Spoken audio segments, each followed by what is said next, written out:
有真侪卖厝的中人拢会搭红纸伫外口写讲伊卖偌济间拄偌济间去啊。不过最近这公平会接到检举，发现讲这三角地产建设公司伫桃园某一间社区的电梯内面搭卖出去的广告单，想袂到是假做广告尔尔。顶头写讲卖5间，事实上敢若卖1间出去，因为违反着公平交易法，局方罚5万块。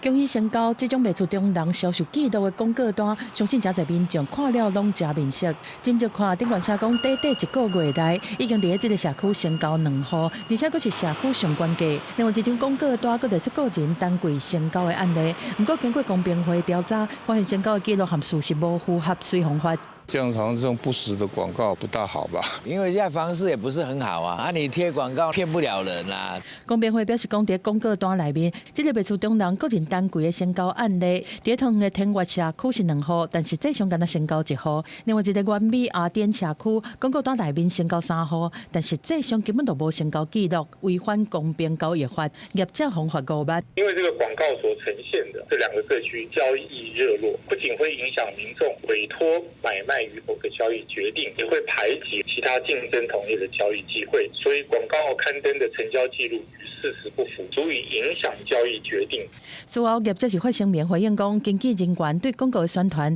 想甲无够清楚，造成过度诉求，对公平会的处罚是虚心接受。点头未来嘛持续加强教育训练和宣导，避免这种事件搁发生。房企专家分析，卖出中人会甲销售记录灌水，定拢是希望会当得到厝主也是消费者的注意。 因为今年以来，不管是预售厝还是中古厝，成交量拢真冷。以9日8冬期的推案量来看，去年的销售金额有9773亿，今年剩7107亿。对很多中介业者来讲，他为了要抢占这个仅有的商机，在僧多粥少的情况之下，在广告上或者是同业竞争上，就会卯足全力。那卯足全力的时候，也会不小心就会触法。 房企专家表示讲，虽然银行发72条支持摆渡新青案贷款，换厝期限嘛对1年放宽到1年半，但实际上央行的利率联络档，房企管制共款无放量，对房企买气帮助无大，交易量共款歹。记者综合报道。